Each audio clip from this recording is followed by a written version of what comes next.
When the signalman heard my voice thus calling to him, he was standing at the door of his box, with a flag in his hand, furled round its short pole. One would have thought he could not have doubted from what quarter the voice came, but instead of looking up to where I stood on the top of the steep cutting over the railway line, he turned himself about and looked down the line. There was something remarkable about the man, the way he stood, something strange, perhaps uncanny, but certainly I would have termed such a thought mere imagination then.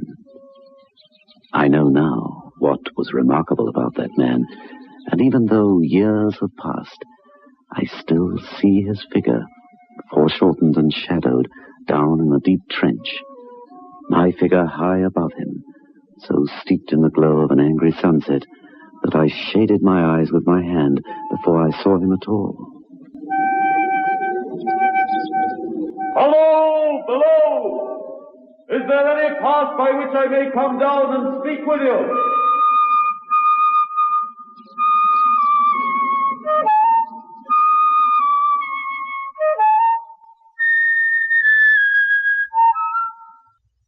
Beyond Midnight by Michael McCabe.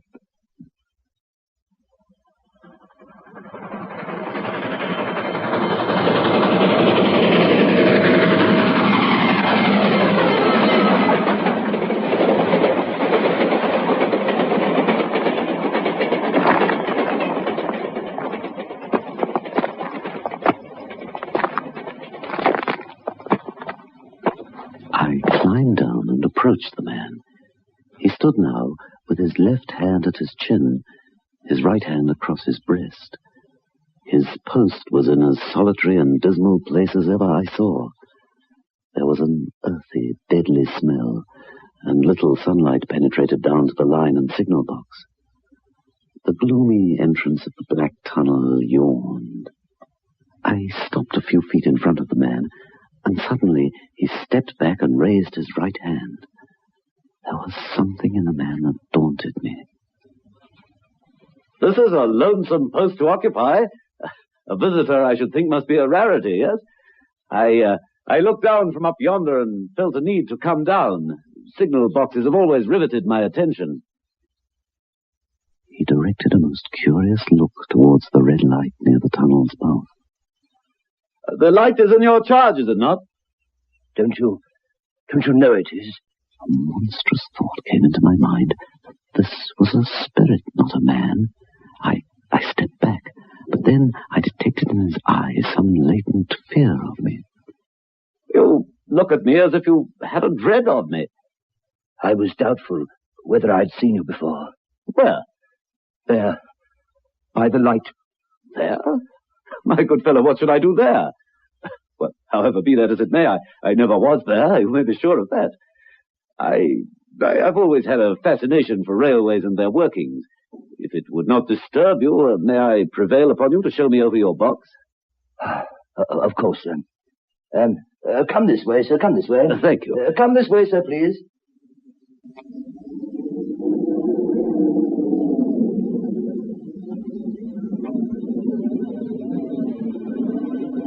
Manual labor I had next to none. I have to trim those lights, turn that iron handle now and then. Many long, dreary hours I have to spend here, so I occupy my time working at fractions and equations, problems, you know. Is it necessary for you always to remain in this damp air down here? Even in this signal box with a fire aglow, it is somehow oppressive. Can you never rise into the sunshine? Well, that depends upon times and circumstances. I see. Under some conditions, there will be less upon the line than under others. In bright weather, I go up for a change. Certain hours of the day and night, I'm freer than others, but at all times, I'm liable to be called by my electric bell. Forgive me, but you appear better educated than your station in life calls for. I mean no offense. When I was younger, I was a student of natural philosophy. I attended lectures, but it all came to nothing. I ran wild and was sent down. I've never risen again. But I've made my bed, sir, and now I must lie on it. It is too late to make another. Acceptance of things for what they are. There is something to that. You almost make me believe that I have met a contented man. I used to be. But I'm troubled, sir. I'm troubled. Oh? With what? What is your trouble? It is very difficult to impart. Very, very difficult to speak of. If you ever make another visit, I will try to tell you. But I expressly intend to make you another visit. Say, when shall it be? I go off early in the morning, and I shall be on guard at 10 tomorrow night. I'll come at 11. I'll show you my white light. That is, till you've found the way. When you have found it, don't call out. And when you're at the top, don't call out. Very well. Let me ask you a parting question. What made you cry, "Hello, below there," tonight? Heaven knows. I cried something to that effect. No, not to that effect, sir. Those were the very words. I know them well. Well, I spoke thus because I saw you below and wished to attract your attention. For no other reason. What other reason could I possibly have? You had no feeling that they were conveyed to you in any supernatural way? No. Oh, good night, sir. Oh, may I inquire your name? Mine is William Benby. Mine is Charles Dickens.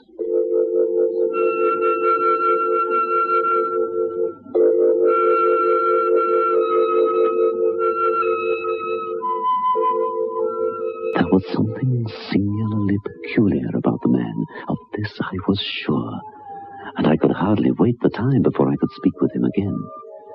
That he was well educated there was no doubt. That he feared something or someone very greatly there was no doubt either. There was something tortured about him. While we talked that first night, he was several times interrupted by the little bell and had to read off messages and send replies. Once he had to stand and display a flag as a train passed. Once or twice, while he was speaking, he turned and watched the bell, and his face drained of all color when it did not ring. I was punctual to my appointment the next night. Good night, sir. My hand. Good night to you, sir. And here's mine. I have made up my mind, sir, that you shall not have to ask me twice what troubles me. Please be seated. Oh, thank you. Thank you. I took you for someone else yesterday night. That troubles me. That mistake? No. That's someone else. Who is it? I don't know. Like me? I don't know. I never saw the face. The left arm is across the face, and the left arm is waved, violently waved. This way. For pity's sake, clear the way. One moonlight night, I was sitting here when I heard a voice cry, "Hello, below there! Look out!" I started up, looked from that door, and saw this someone else standing by the red light near the tunnel, waving as I just showed you.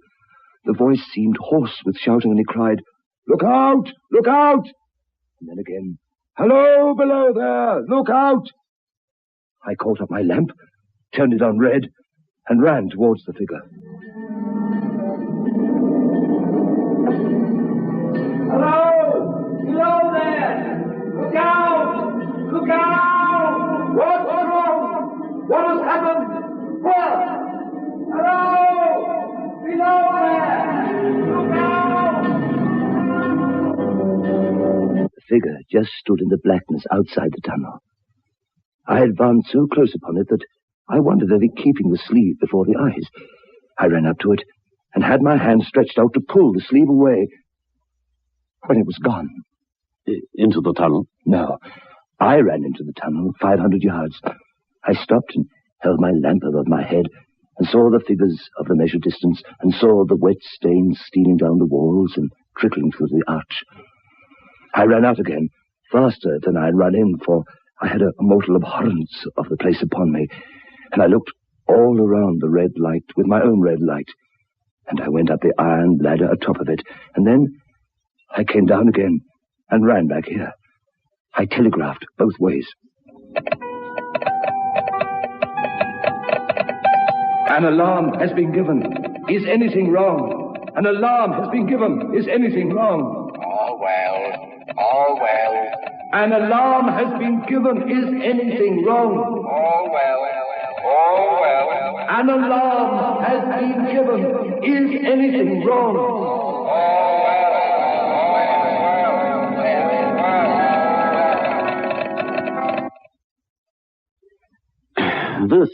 This figure must have been a deception of your senses, a deception of your sense of sight. Figures such as you describe sometimes originate in the delicate nerves that minister to the functions of the eye. As to the imaginary voice, well, the wind, dear sir, the wind which sometimes sounds, well, in this unnatural valley, think... That is all very well. I know about the wind and telegraph wires. I pass many long nights here, alone and watching, but I beg to remark, sir, that I've not finished my story. I ask your pardon. Within 6 hours after the appearance, the memorable accident on this line happened, and within 10 hours, the dead and wounded were brought along through the tunnel, over the spot where the figure had stood.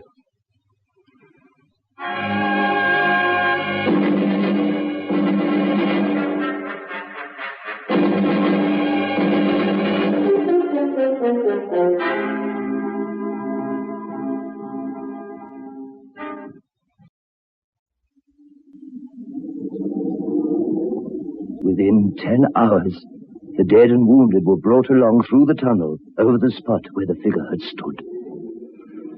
This was just a year ago.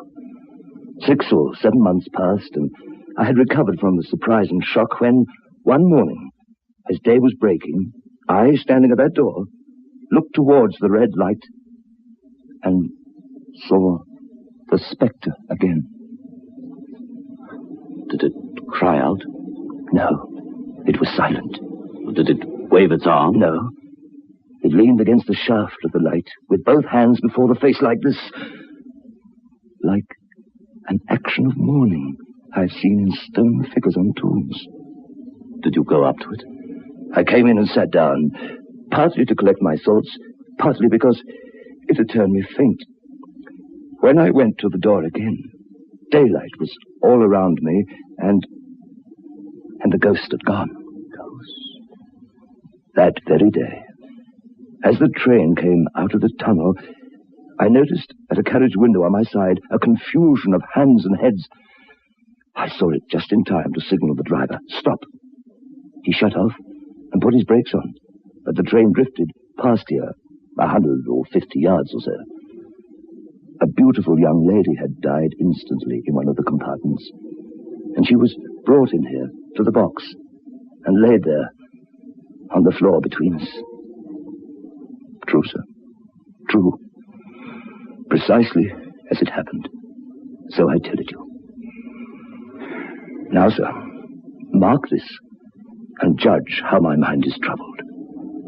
The spectre came back a week ago. Ever since, it has been there now and again by fits and starts. At the light? At the danger light. What does it seem to do? Like this. For pity's sake, clear the way. For pity's sake, clear the way. For pity's sake, clear the way. I have no peace or rest from it. It calls to me. Below there! Look out! Below there! Look out! For pity's sake, clear the way. It calls for many minutes together, in an agonized way. It rings my little bell. I remember. Did it ring your bell yesterday evening when I was here and you went to the door? Twice. Oh, I see how your imagination misleads you. My eyes were on the bell, and my ears were open to the bell. And if I'm a living man, it did not ring at those times. No, nor at any other time, except in the course of natural physical things, when it was rung by the station communicating to you. I have never made a mistake as to that yet, sir. I have never confused the spectre's ring with a man's. The ghost's ring is a strange vibration in the bell that it derives from nothing else. And I have not asserted that the bell stirs to the eye. I don't wonder that you fail to hear it, but I heard it. And did the spectre seem to be there when you looked out? It was there. Both times? Both times. Will you come to the door and look with me now? Well,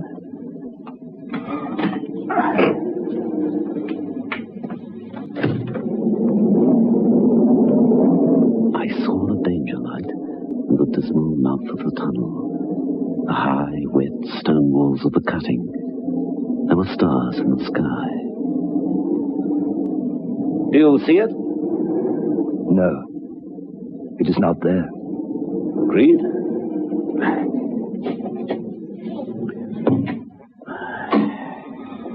By this time, sir, you will fully understand that what troubles me greatly is, what does the spectre mean? I do not know. What is its warning against?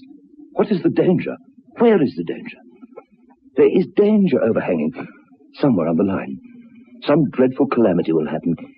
It is not to be doubted this third time after what has gone before, but surely this is a cruel haunting of me. What can I do? At this, the poor man pulled out his handkerchief and wiped the drops from his heated forehead. I could think of nothing to say, nothing to put courage into him. If I telegraph danger on either side of me, or on both, I can give no reason for it. I should get into trouble and do no good. They would think I was mad. Can you imagine? This is the way it would work. Danger! Take care! What's danger? Where? I don't know, but for pity's sake, take care. They would say I'd gone mad and they would displace me. What else could they do? His pain of mind was most pitiable to see. It was the mental torture of a conscientious man, oppressed beyond endurance by a responsibility involving life. When it first stood under the danger light, why not tell me how it might be averted? Why not tell me where the accident was to happen, if it had to happen? When, on the second coming, it hit his head, why not tell me instead she's going to die? Tell them to keep her at home. If it came on those two occasions only to show me that its warnings were true, and so to prepare me for the third, why not warn me plainly now? And I, a poor signalman, on this solitary station? Why not go to somebody with credit to be believed and power to act? Bendy, William, you cannot blame yourself for anything. You must not become so agitated. Whoever so thoroughly discharges his duty as you do must do well. It must needs be comfort to you to know full well that you understand your duty perfectly. The fact remains, I know that you do not understand these confounded appearances, but you must not take on so. I will not insult you by trying to reason you out of your belief. Thank you, sir.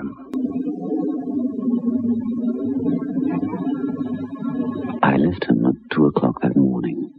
I'd offered to stay the night, but he would not hear of it. As I climbed the path up, I looked down to the red light.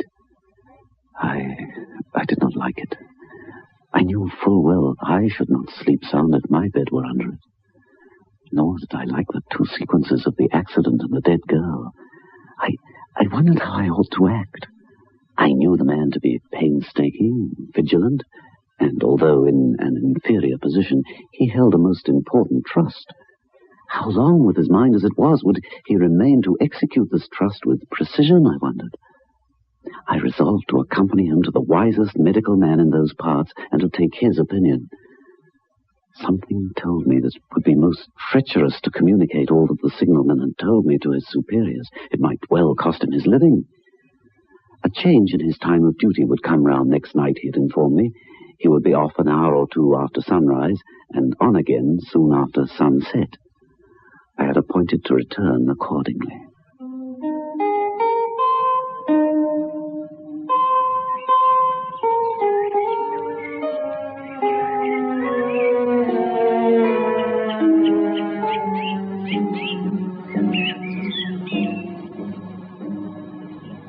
Next evening was a lovely evening, and I walked out early to enjoy it.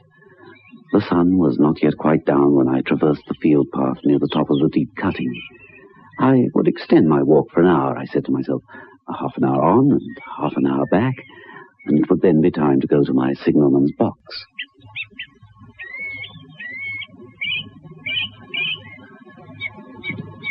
Before pursuing my stroll, I stepped to the brink and mechanically looked down from the point from which I had first seen him. I cannot describe the thrill that seized upon me when, close at the mouth of the tunnel, I saw the appearance of a man with his left sleeve across his eyes, passionately waving his right arm. A nameless horror that oppressed me quickly passed when, close at the mouth of the tunnel, I saw that this appearance of a man was a man. There was a little group of men standing further away, and this first one seemed to be rehearsing the gesture he made, the gesture the signalman had described so vividly. The danger light was not yet lighted. Against its shaft, a little low hut, entirely new to me, had been made of some wooden supports and tarpaulin. It looked no bigger than a bed.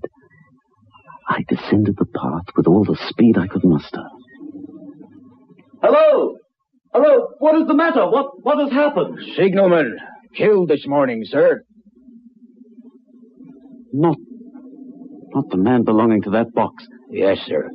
Not the man I knew. You will recognize him, sir, if you knew him. He raised the tarpaulin covering from the small structure I had observed from above. His face is quite composed. How did this happen? He was cut down by an engine, sir. No man in England knew his work better, but somehow he was not clear of the outer rail. It was just at broad day. He'd struck the light and had the lamp in his hand, and as the engine came out of the tunnel, his back was towards her, and she cut him down.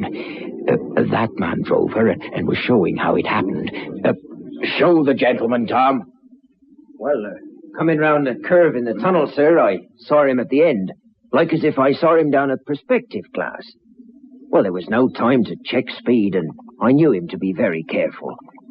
But as he didn't seem to take heed of the whistle, I shut it off. And as we were running down upon him, I called to him as loud as I could call. What did you say? Say, sir? Why, I said, below there. Look out. For pity's sake, clear the way.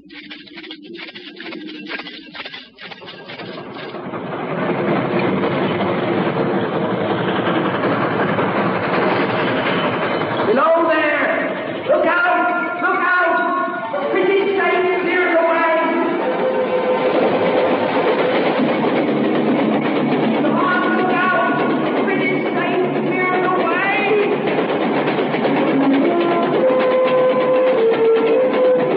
Dreadful time, sir. Dreadful. I never left off calling to him, sir. I put my arm before my eyes so as not to see, and I waved this arm right to the last. But it was no use.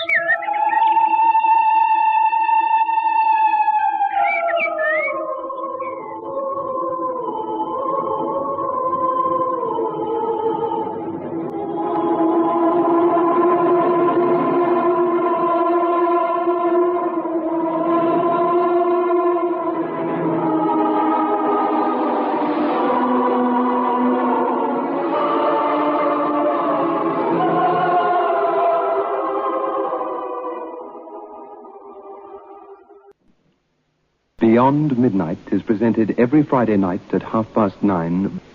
The program is adapted for broadcasting and produced by Michael McCabe.